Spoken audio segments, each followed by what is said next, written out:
think by the doctor. Yes, he's got it. Here he comes. Way rock the baby in his plate. Until morning. Ewing.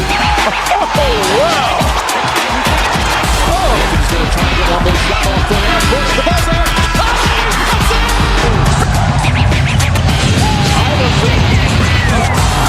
How about that? Steps over Teron Lewis. He thought about three. He'll put up a three.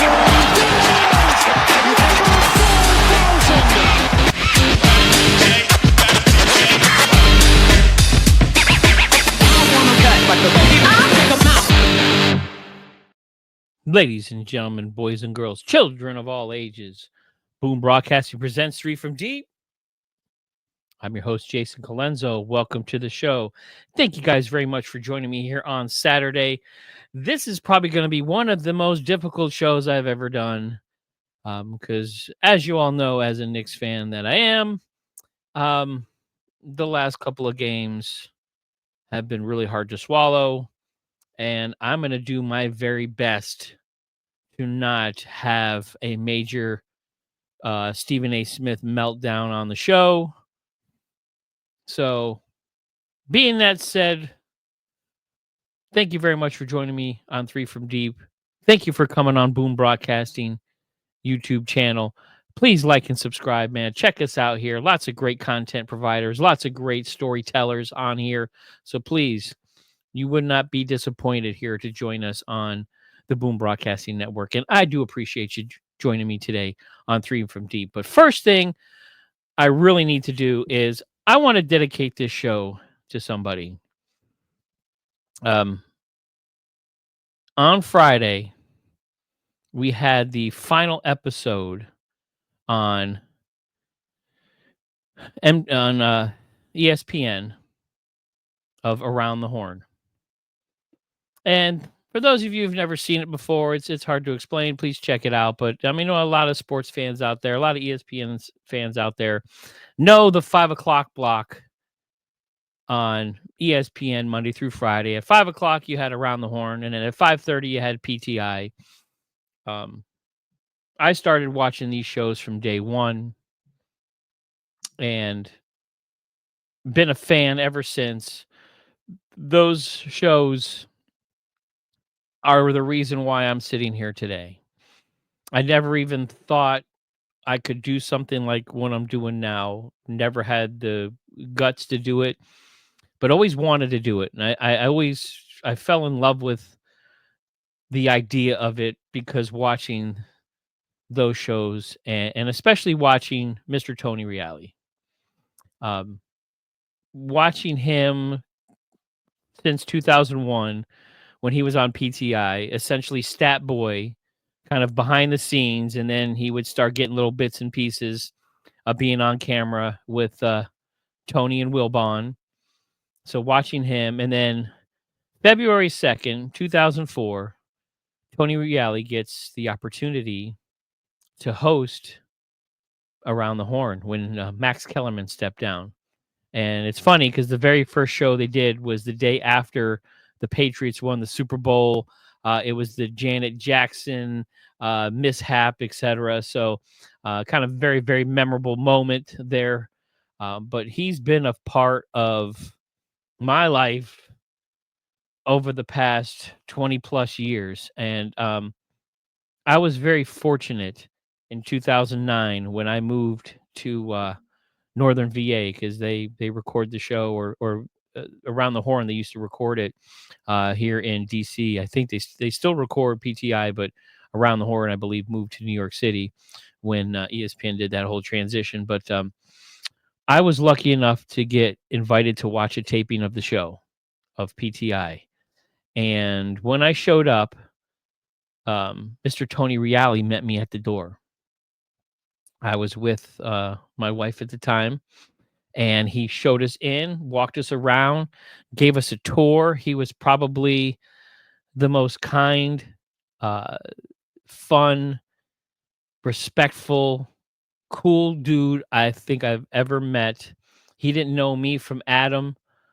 I'm nobody special, and treated me with white gloves. I mean, he was a phenomenal person. I got to take pictures on the set of PTI and on the set of Around the Horn. I didn't get to see the taping of Around the Horn. I missed that, but I got to see a taping of PTI with Tony Reali, and it was absolutely amazing. And just been a huge fan of his, huge fan of PTI and Around the Horn. And again, guys, that's the reason I even thought about doing something like this, what I'm doing now with this podcast. So I got my Tony Reali autograph picture here. Viva la mute. So this show is dedicated to you, Tony. Thank you very much for being a part of my life over the past 23 years. I have my black shirt on to honor him. If you guys don't know why he tends to wear black all the time on his shows, please read up on him. There's a very deep and special meaning why he does do that. So please check that out. Go to his YouTube page. He's got a YouTube page. It's Tony. He's also got TonyReali.com. So go check him out. I know he's going to be doing some things on the YouTube channel there. So, dude, it was an honor to meet you, Mr. Reali, back in 2009. You had a phenomenal run on Around the Horn. You did more shows than Oprah. You did more shows than a lot of big name shows out there for over 23 years, 5 days a week. I would come home and either watch you at 5 o'clock or I would DVR it. And then if I worked late or something or couldn't watch it, I would then watch you later. So it was an honor. All good things must come to an end. You know, that's life. You know, nothing lasts forever. But this show dedicated to you, Tony Reali. Thank you so much.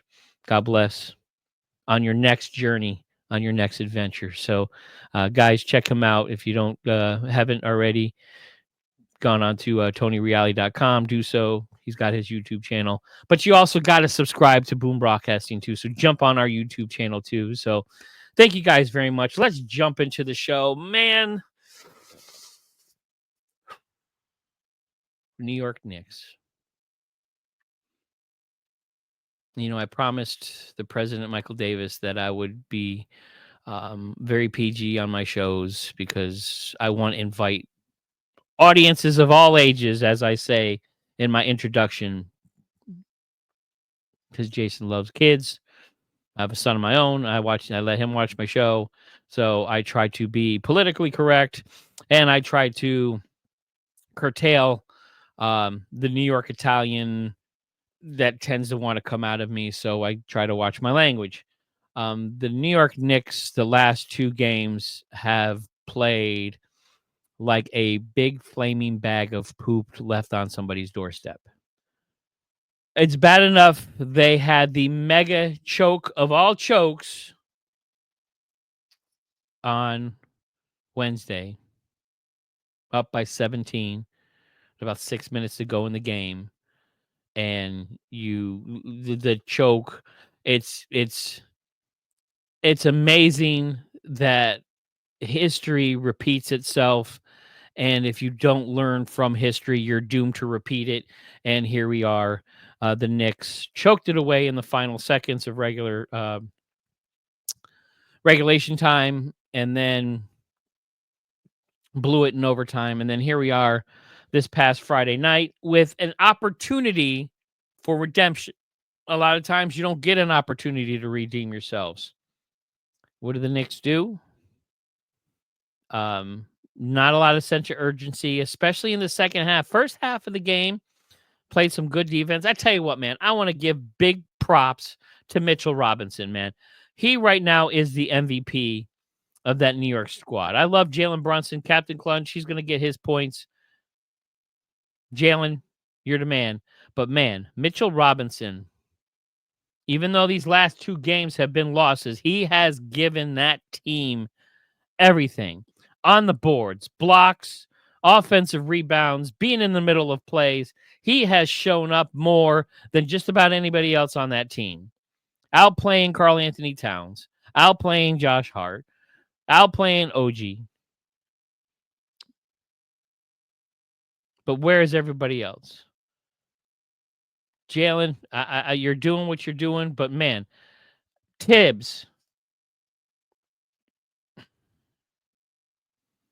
about 5-6 minutes of the game left last night, down by 7. They made a little bit of a run, but no perimeter defense. They did not press any kind of full court press, not till with about 2 minutes to go in the game when it was already starting to slip away. So instead of pressing Indiana, because we know how fast they are and you know how efficient they are, you let them get the ball past midcourt without as so much as even being close to being in their face.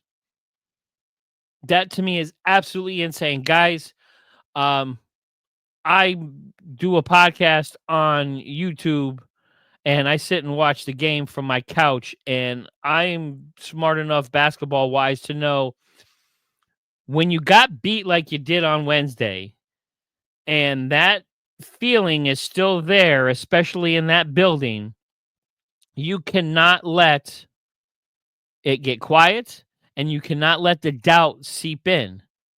So that second half, the sense of urgency, the defensive presence, the perimeter protection to stop Indiana from shooting threes was not there.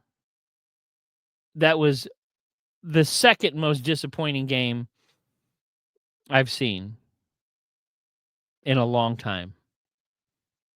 You got embarrassed on Wednesday night. Embarrassed. The ghosts of Reggie Miller. I told you. Guys, if you didn't watch the show before this started, Wednesday's show, I believe I talked about it before the series started. The ghost of the nostalgia was going to show up if you didn't handle your business, and you didn't handle your business. Pascal Siakam, man, very underrated. Dude's got a chip, but you made him look like freaking Michael Jordan. 39 points. Got his shot whenever he wanted. Led that Indiana Pacers team. Clutch threes.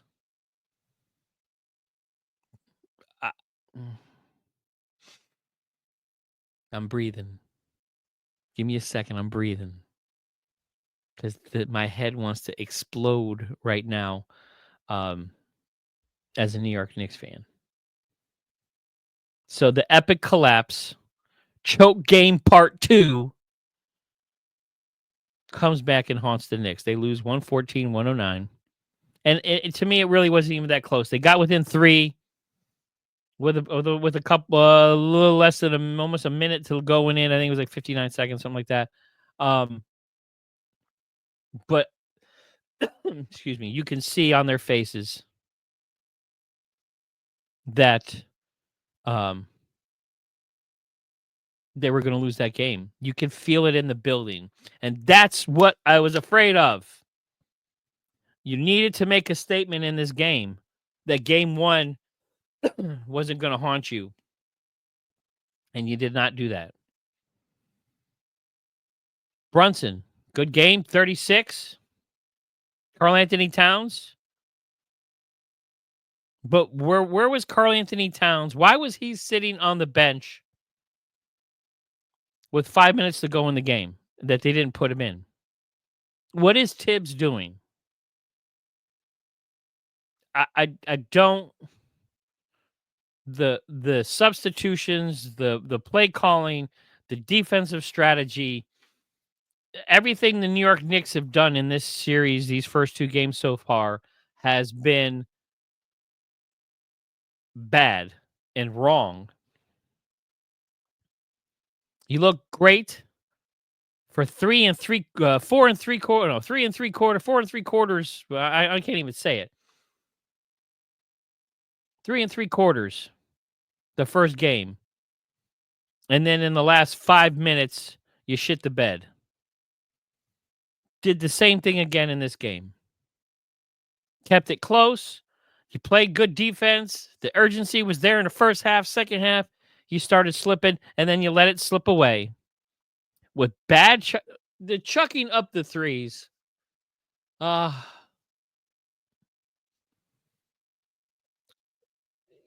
You know, with the Pacers, you have to slow the pace of play down. So you get down low, you get next to the basket, you try to get at the and one, get them in foul trouble, get the and one, slow the game down. This whole chucking up deep threes, that three Brunson shot at the end of the game where he still had time left on the clock, they still had a timeout. What are you guys doing? New York Knicks. These past two games have been absolutely horrendous, embarrassing. And if you play like this at Indiana, it's a wrap. It's a sweep. Unless the Knicks change something right now. When they go to Indiana, Indiana's going to win the next two games. Because they look great. They are getting clutch performances from guys that you expect it from. Halliburton game 1, Siakam game 2, clutch threes. Nesmith, Nebna. I can't even talk about it because it's going to aggravate me even more. Well, Sunday. Do I hear redemption game number 3? Sunday at 8 p.m. That Pacers home court is going to be ruckus. So the New York Knicks, you have to start fast. You have to take their shooters out of the game. You have to have some perimeter defense, and you have to have high percentage shots. Stop chucking up stupid three-pointers with 10 seconds left to go on the shot clock. Control the game. What are you doing? You didn't do that Wednesday. You should have ran that clock down till 1 second and then got a shot off. Take all the time in the world off that clock, but you did not. You allowed Indiana to embarrass you in the Garden. Shame. Sunday, 8 p.m. Let's see if the Knicks have any life in them. I hope they do. As a fan, I want to see them make this a series again. I have some faith. But if Indiana comes out and runs and does the Indy 500 thing and makes perimeter shots, it's a wrap. 4-game sweep. It's a wrap. That's that. Let's jump into the Western Conference Finals, where the Oklahoma City Thunder, same, they look unbeatable. SGA proving that he is the next superstar. Game 2, 38, 3-8.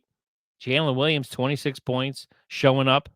They needed him. Chet Holmgren, 22 points. Looking like Ichabod Crane out there.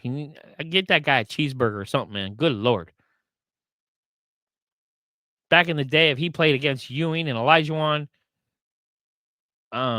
they would squish him. They're like the white Manute Bull. But man, Minnesota. Woo!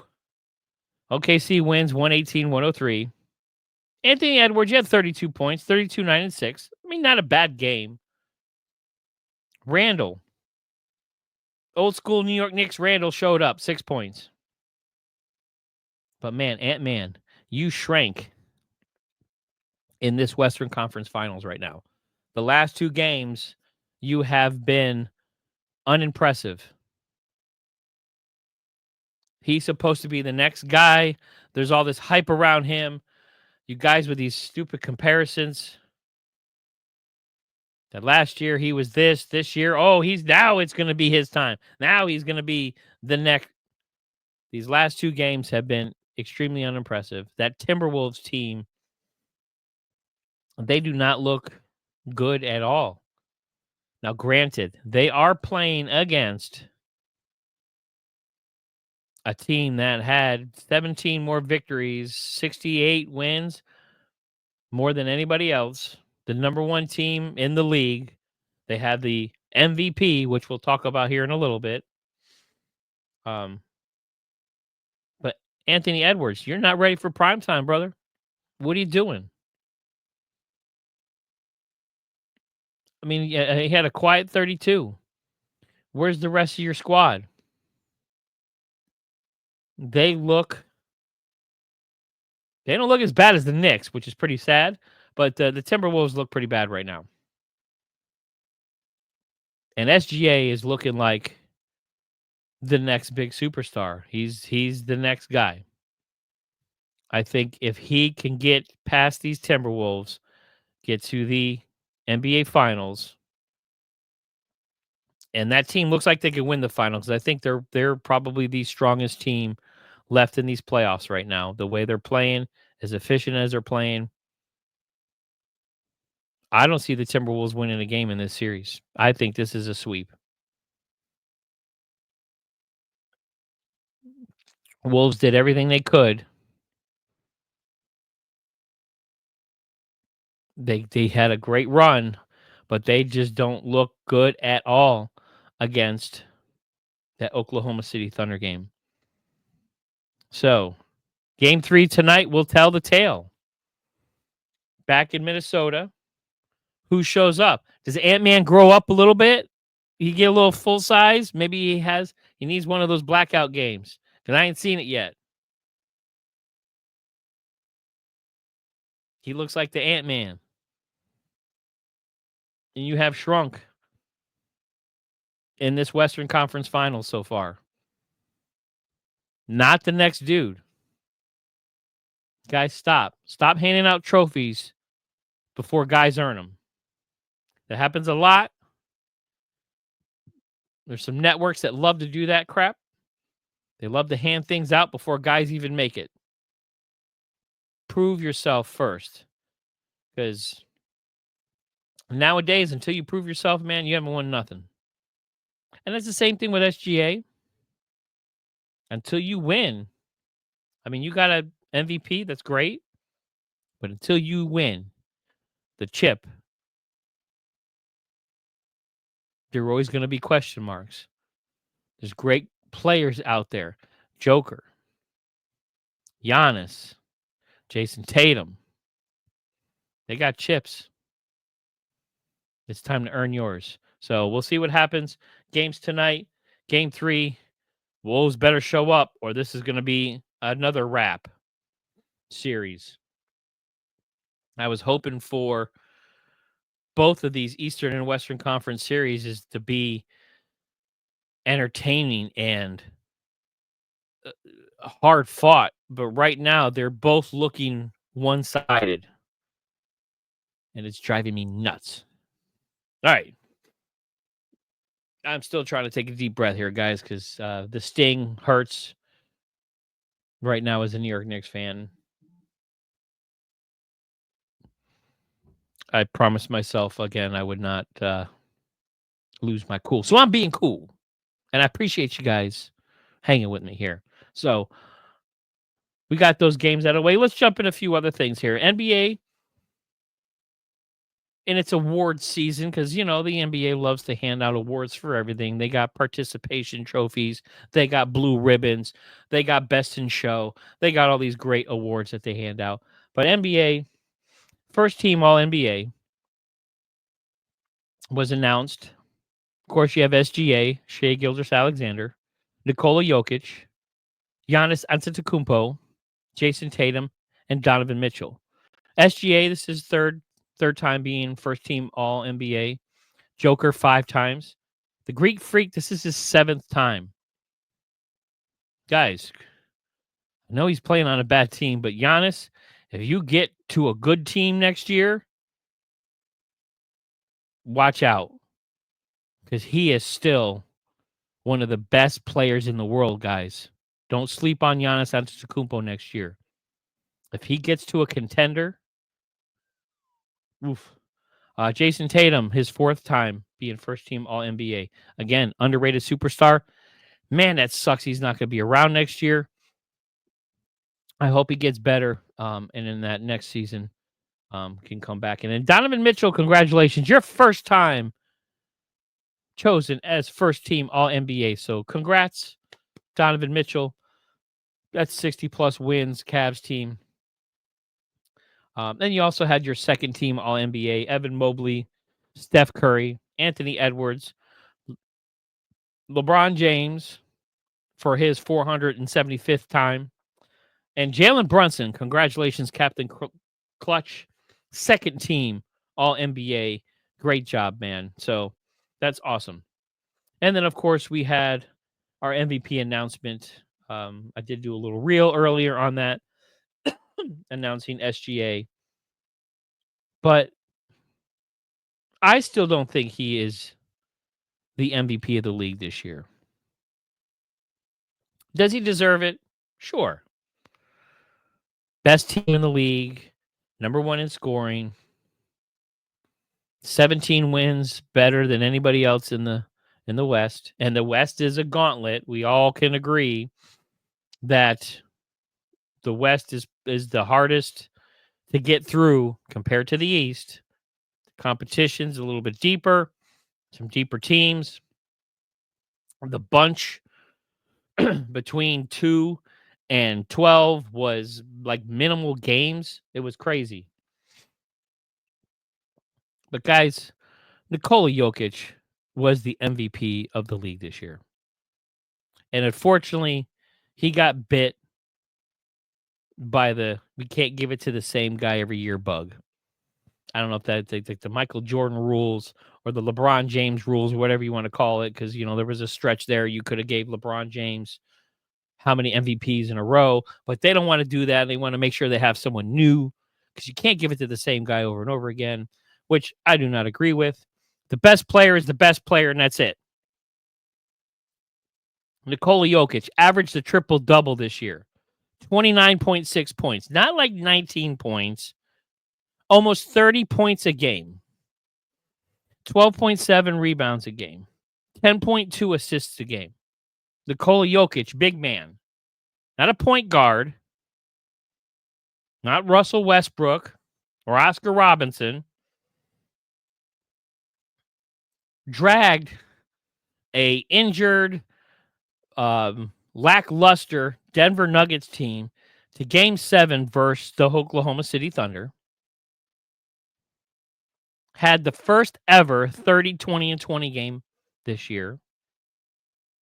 Top 3 in points per game, rebounds per game, assists per game, steals per game. That, to me, is historic and absolutely ridiculous. When you have a historic scoring season, excuse me, when you have a historic scoring season like Nikola Jokic did, dragging an injured Jamal Murray and a bunch of other guys that were hurt, Gordon, great series, but ended up getting hurt towards the end.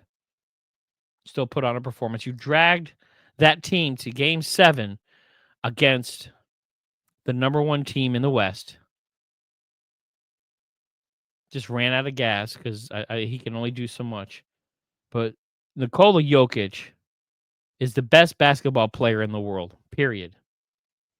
And for him to not get the MVP when the vote, and if you looked at the voting, it wasn't close, which is a travesty. Again, SGA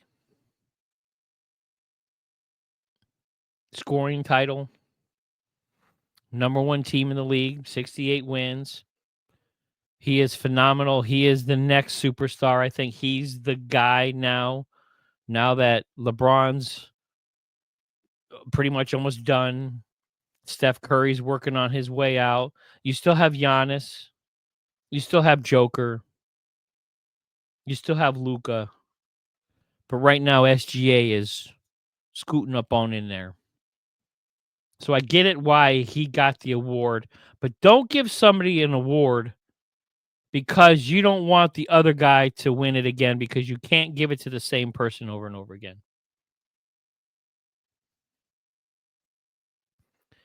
Again, historic season from Nikola Jokic. Guys, tell me what you think. Am I crazy? Don't answer that. Okay.